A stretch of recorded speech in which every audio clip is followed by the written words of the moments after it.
एक मुहद्दिस को हदीस का पता चला, किसी ने बताया कि फुला शख्स के पास पैगंबर की एक हदीस है, उसे पता है। उसने कहा मैं जाके उस हदीस को ले आता हूं, लिखता हूं। जब वो उसे लेने गया तो वो आदमी, वो साहब जिसके पास वो हदीस पाक थी, पता किया कि वो फुला साहब कहां हैं। उन्होंने बताया उनका घोड़ा खच्चर कहीं निकल गया है, वो उसे ढूंढने गए हुए हैं। वो शख्स उनके पीछे चल पड़ा, आगे गया तो उन्होंने एक बोरे में, थैले में कुछ कंकर डाल के खनखना रहा था और तासुर ये दे रहा था कि ये घोड़ा इस थैले को देखे और इस खुरजीन में अपने दाने चने वो समझे और इसकी तरफ मायल हो, जैसे ही आएगा मैं इसको पकड़ लूंगा। उस आदमी ने जब देखा, कहा हजरत ये क्या है?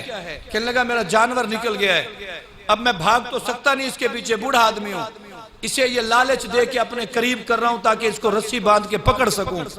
फरमाने लगे तुम अल्लाह की मखलूक से धोखा कर रहे हो। एहतियात का तकाजा यह है, जो जानवर से धोखा कर सकता है, कहीं ऐसा ना हो धोखा देना उसकी प्रैक्टिस का हिस्सा बन जाए, वो अल्लाह के नबी के फरमान में धोखा दे दे। मुझे आपसे हदीस नहीं लेनी, हदीस उससे ली जाएगी जिसने कभी जिंदगी में ना धोखा दिया हो ना धोखा देने का सोचा हो। नबी का फरमान भी आला है, जिन बंदों को चुना गया वो लोग भी बंदों में आला। इमाम बुखारी रहमतुल्लाह अलैह एक सफर कर रहे हैं, कश्ती में सफर कर रहे हैं, अच्छी भली पैसों की मिकदार उनके पास है। कश्ती में मौजूद एक शख्स ने देखा कि इतनी मिकदार में इनके पास पैसा, दुर्वेश आदमी, मौलवी, वज़ाकता सादा, लेकिन रुपए इतने। उसने वही कश्ती में शोर मचा दिया। शैतान ने उसके ज़हन में चाल डाली। वो क्या चाल थी? चाल ये थी, वो चाल ये थी, उसने कहा मियां मेरे इतने लाख गुम हो गए, अभी मेरे पास थे थैले में, ढूंढो किसके पास हैं। ढूंढिया मच गई, तलाश शुरू हो गई। इमाम बुखारी रहमतुल्लाह अलैह के पास वो पैसे मौजूद थे।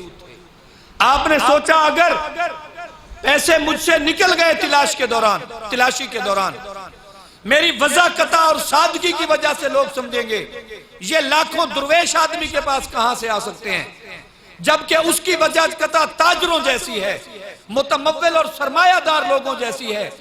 आम लोग गैस लगाएंगे कि ये पैसे यकीनन इस मालदार के होंगे, इस मौलवी साहब ने शायद ये पैसे चुरा लिए हों। हजरत बुखारी रहमतुल्लाह अलैह, इमाम बुखारी रहमतुल्लाह अलैह ने वो पैसे उठाए और दरिया में फेंक दिए। लोगों ने जब उस इंचार्ज अमले ने तलाशी ली तो पैसे इमाम बुखारी से ना मिले, किसी से ना मिले।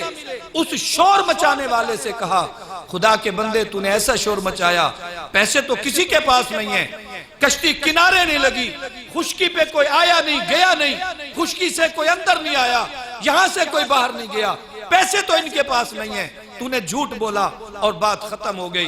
कुछ देर गुजरी, वो बंदा सिरकता सिरकता इमाम बुखारी के करीब पहुंच गया। कहने लगा मौलाना साहब आपके पास पैसे तो थे? कहने लगा हाँ थे। कहाँ गए? मैंने दरिया में फेंक दिए। दरिया में क्यों फेंक दिए? इतनी बड़ी रकम, ह्यूज मनी, 6 लाख दरिया में फेंक दिए। फरमाने लगे हाँ मैंने फेंक दिए। इसमें भी एक हिकमत थी। वो क्या हिकमत थी? उसने कहा तुझे पता है मैं हदीस की तदवीन का काम करता हूं, मैं हदीसें पढ़ता पढ़ाता और लिखता लिखाता हूं, और हदीस की तदवीन में ज़ाब्ता है जिस पे इल्जाम लग जाए चोरी और तोहमत लग जाए उस पर चोरी की, उसकी हदीस मोतबर नहीं। मैंने सोचा बुखारी 6 लाख बचा या हदीस का मिशन बचा, मैंने 6 लाख कुर्बान कर दिए। ये 6 लाख तो चले गए, शायद इसका यकीनन बदला अल्लाह देगा।